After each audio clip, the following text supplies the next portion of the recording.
Right. So good morning. इस class में हम लोग डिस्कस करेंगे क्वांटिफिकेशन या लाइक स्टैंडर्डाइजेशन, इसको स्टैंडर्डाइजेशन भी बोलते हैं, of a radio active source. So कैसे एक रेडियो एक्टिव सोर्स को हम लोग क्वांटिफाई करते हैं, क्यों कितना है बेसिकली, राइट। एक रेडियो एक्टिव सोर्स में कितनी एक्टिविटी है, यदि मान लो कि हमें एक्यूरेटली जानना हो तो कौन से मेथड्स हैं हमारे पास। तो हमारे पास दो तरह के मेथड्स हैं, राइट। एक मेथड जो है it can be actualized by relative, right, and दूसरा मेथड जो है एब्सोल्यूट मेथड ऑफ स्टैंडर्डाइजेशन या quantification, right. So relative standardization क्या है? रिलेटिव स्टैंडर्डाइजेशन में क्या करते हैं हम लोग, एक स्टैंडर्ड होता है, राइट। स्टैंडर्ड जो होता है, स्टैंडर्ड सोर्स, वो सर्टिफाइड नॉन एक्टिविटी होती है। सर्टिफाइड नॉन एक्टिविटी का मतलब क्या है कि निस्ट करके एक संस्था है, राइट, जो नॉन सोर्सेस बनाती है, राइट, और वो सर्टिफाई करती है कि इसकी एक्टिविटी इतनी है। तो आपको पता है कि एक स्टैंडर्ड सोर्स है बेसिकली, और उसका विथ टाइम एंड डेट कि आज के तारीख में इतनी एक्टिविटी है। जैसे आप लोग भी जब एक्सपेरिमेंट करते हो या करोगे डोज कैलिब्रेटर का, तो सीजीएम के हमारे पास नॉन सोर्सेस हैं, सीजीएम 137 के हैं, कोबाल्ट के हैं, माइक्रोक्यूरी के सोर्सेस हैं, कोबाल्ट 60 के। उस पे ना देखोगे तो आपके डेट लिखा होगा कि इस डेट को इतनी माइक्रोक्यूरी एक्टिविटी थी, इस डेट को इस टाइम पे। तो ऐसा जो होगा हमारे पास नॉन सोर्स एक होता है, उसका यूज करते हैं, राइट। बोथ। अब मान लो कि नॉन सोर्स तो मुझे पता है और एक सोर्स है जिसकी एक्टिविटी मुझे नहीं पता है, समझिए। जैसे मान लो कि कोबाल्ट 60 का एक नॉन सोर्स है आपके पास, जिसमें टाइम डेट लिखा हुआ है कि इस तारीख को इतने टाइम पे इतनी एक्टिविटी थी, और दूसरा एक अननोन सोर्स है कोबाल्ट 60 का। अब उसका एक्टिविटी जो है वो हमें मेजर करना है, उसकी एक्टिविटी हमें क्वांटिफाई करना है, राइट। तो वो हो गया अननोन सोर्स। उसको यदि हमें रिलेटिव मेथड से स्टैंडर्डाइजेशन करना होगा या क्वांटिफाई करना होगा, तो हम क्या करेंगे, उसको दोनों ही सोर्स को, स्टैंडर्ड वाले को और सोर्स ऑफ अननोन एक्टिविटी को मेजर करेंगे, और मेजर करना है अंडर द सेम कंडीशन। बिल्कुल कंडीशन बिल्कुल सेम होना चाहिए, मतलब ज्योमेट्रिक कंडीशन, मतलब जहां पे सोर्स रखा है, एक बात का बिल्कुल ध्यान रखना है कि जैसे डोज कैलिब्रेटर जो है उसमें कहां पे रखो, किस पोजीशन पे सोर्स रहेगा अलोंग द वेल, राइट, वो डिटरमिन करता है कि एक्टिविटी वो कितना मेजर करेगा, राइट। तो उसका जो सोर्स होल्डर जो दिया है उसमें, राइट, उसी में रख करके मेजर करना है, नोन को भी और अननोन को भी, करेक्ट, ताकि उसका पोजीशन जो है, सोर्स पोजीशन बिल्कुल सेम रहे, राइट। तो इसीलिए बोला है कि both are measured under the same condition, condition बिल्कुल सेम होना चाहिए, राइट। स्पेशली ज्योमेट्री की बात, क्योंकि ज्योमेट्री पे जहां जहां पे सोर्स की एक्टिविटी जो होगी ज्योमेट्रिक कंडीशंस पे वैरी करती है। देन जब दोनों को मेजर कर लेंगे तो then activity of the unknown source is determined using proportions. और प्रोपोर्शंस में क्या करेंगे, ये फॉर्मूला हम यूज कर लेंगे। फॉर्मूला में क्या है, Rx divided by Rs is equal to Ax divided by As। में ये क्या है, Rx क्या है, देखो काउंटरेट है ऑफ अननोन सोर्स।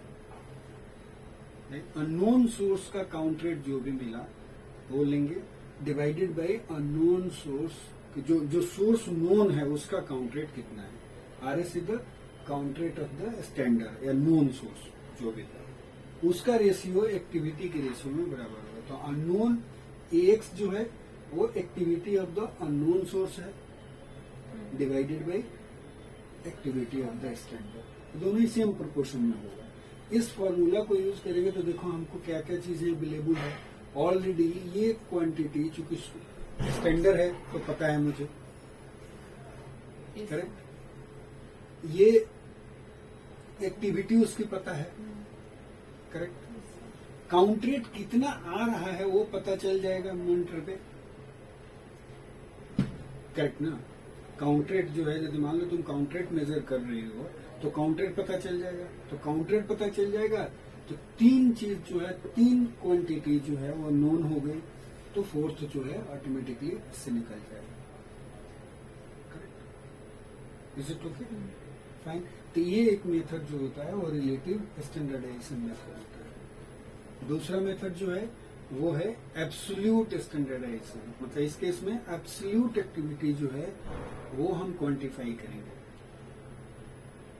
यहाँ पे हमारे पास जो होगा वो स्टैंडर्ड कोई भी यूज नहीं करेंगे, we will not use the standard.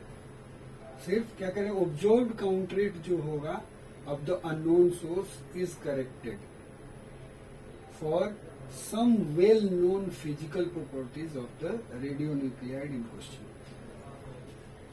तो सिर्फ क्या है कि जो भी अननोन सोर्स है हमारे पास उसका कुछ न कुछ काउंट रेट आएगा, हम मेजर करेंगे तो कुछ न कुछ काउंट्स मिलेगा। तो उस काउंट रेट को जो भी हमें मिला हुआ उसके लिए कुछ फिजिकल करेक्शन जो है उसके ऊपर अप्लाई करेंगे and then we will come to know what is the absolute value of the radioactivity, correct। जो मोस्ट इंपॉर्टेंट प्रॉपर्टी जो है ऑफ गामा इमिटर्स आर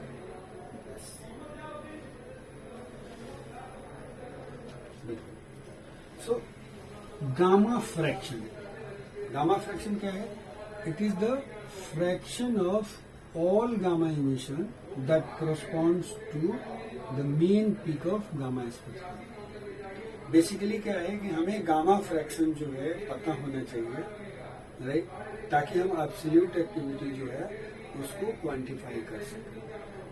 तो इसके लिए क्या करते हैं, ये क्या बोल रहे हैं कि it is the fraction of all gamma emission that corresponds to the main peak of gamma spectrum.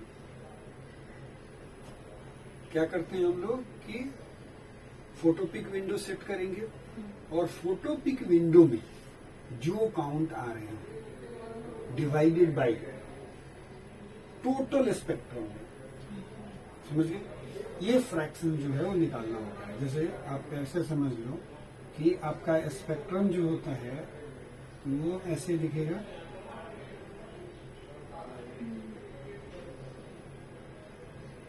ये मान लो पिक आ गया, राइट। तो ये आपका फोटो पिक है, तो एक फोटो पिक पे आप विंडो सेट करोगे तो इसमें जो काउंट आ रहा है, right, divided by total count, total spectrum का काउंट, वो क्या होगा, फोटो फ्रैक्शंस मिल जाएगा, गामा फ्रैक्शंस मिल जाएगा कि फोटो पिक में कितने काउंट गए out of all the emissions, समझ गए। तो इधर का जो count basically it will be equal to area of photopeak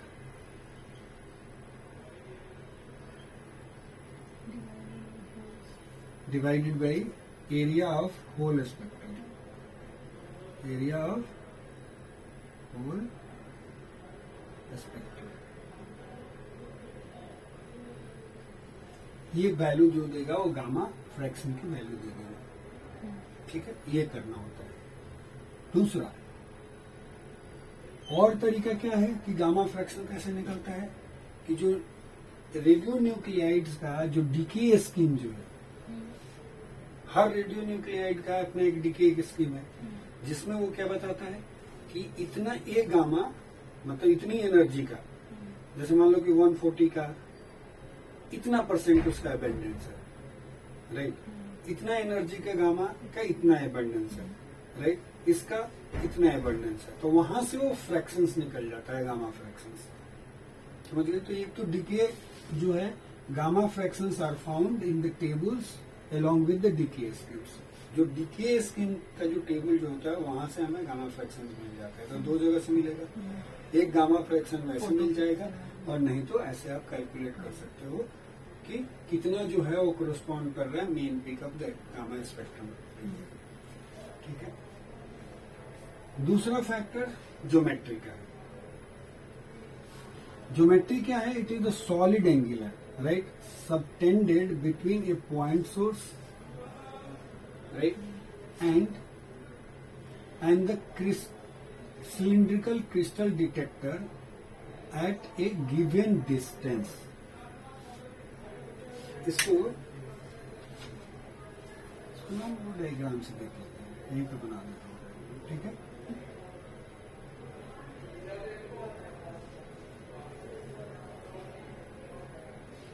जैसे ये आपका डिटेक्टर है गामा कैमरा का, राइट, और गामा कैमरा डिटेक्टर को आपने ना वर्टिकल रखा ऐसे करके, राइट, 180 डिग्री पोजीशन पे। ये हो गया आपका गामा कैमरा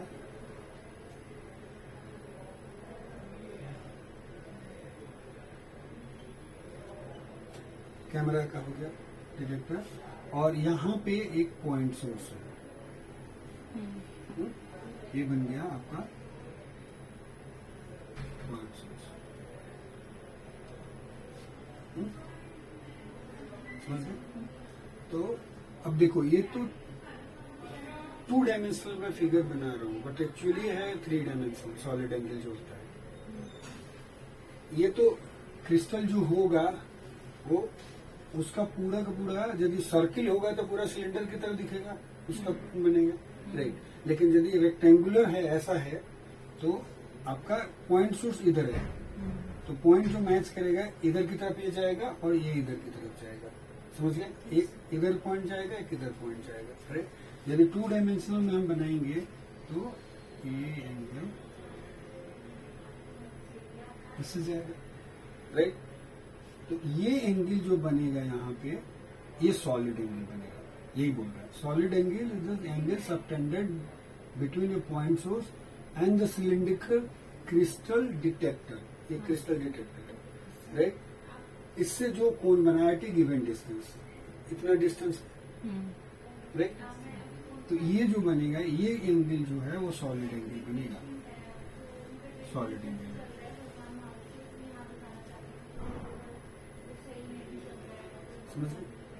करेक्ट। और ये सॉलिड एंगल जो है यही बताएगा आपको क्या, कि this is also the fraction of all gamma emissions that is being intercepted by the crystal detector. मतलब ये सॉलिड एंगल ये डिटरमिन करेगा कि जितना इधर का गामा इमिशन जो हो रहा है, इधर की तरफ जो डायरेक्ट हो रहा है वहीं जाके डिटेक्ट हो रहा है, क्योंकि अदर एंगल डायरेक्शंस में जो गामा फोटोन जो इमिट होगा वो तो इधर इंटरेक्ट नहीं करेगा। तो सिर्फ जो इंटरसेप्ट करेगा सॉलिड एंगल से, राइट, वही फ्रैक्शन ऑफ गामा रेज है जो इस डिटेक्टर पे जाकर के फॉल हो रहे हैं बेसिकली, बाकी नहीं हो रहे हैं। तो बाकी तो ऐसे चलेगा, तो अगेन तो वही तो फ्रैक्शन ही तो हो गया finally, right. Clear? Third point क्या है? Intrinsic peak efficiency. एक बात होती है, it is defined, EP is defined again, is found in tables for different size of the crystal detectors. EP बोल रहा है intrinsic peak efficiency increases with the crystal size. इसका क्या मतलब है? पहला तो एक तो बात है कि टेबल में डेटा हमें मिल जाएगा इंट्रिंसिक पीक इफिशियंसी, मगर इसको भी ना थोड़ा डायग्राम से समझ लेते हैं, इट विल बी इजी। इसको मिटा सकते हैं ना। तो देखो, ये पॉइंट सोर्स आप रख रहे हो, राइट, और ये क्रिस्टल का थिकनेस है बेसिकली, और एक केस में आपका सेम पॉइंट सोर्स है और ये क्रिस्टल का थिकनेस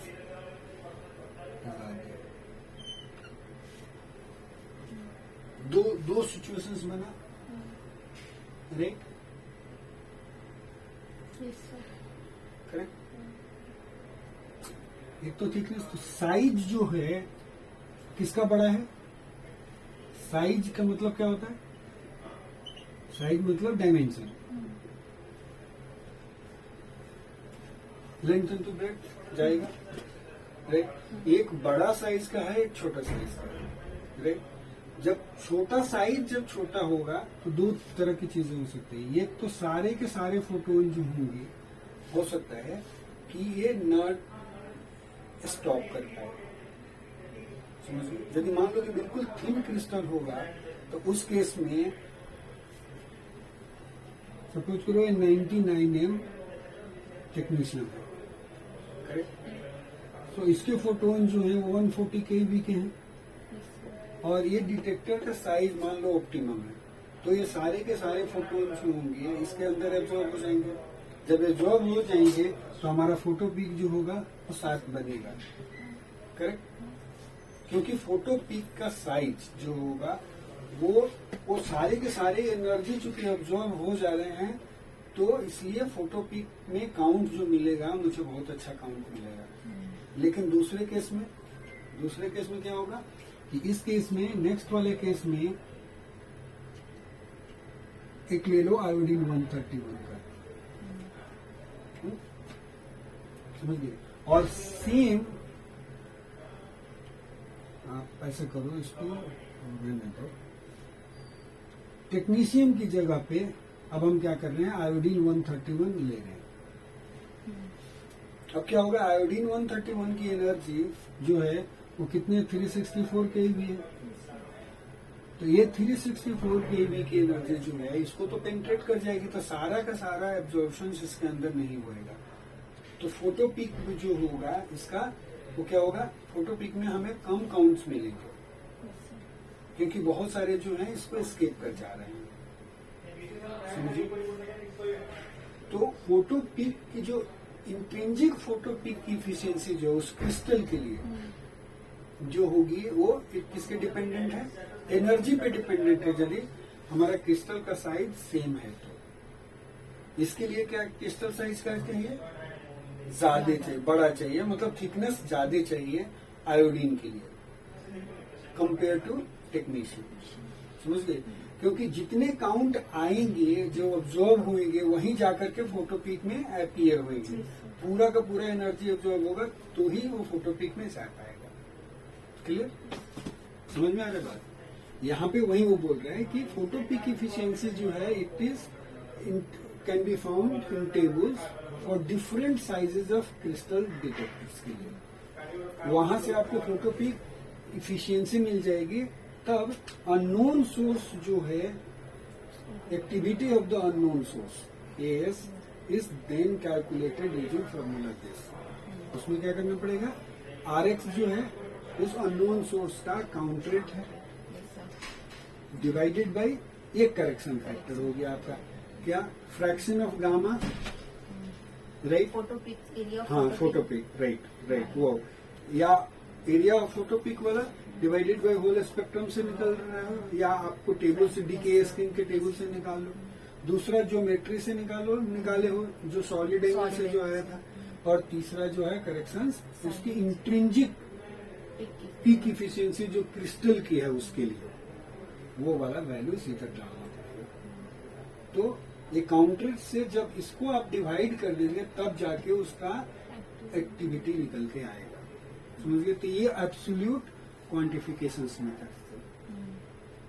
हमारे यहाँ न्यूक्लियर मेडिसिन में जो एक्चुअल क्वांटिफिकेशन जो होता है of radio nuclide is done by using well maintained dose calibrator.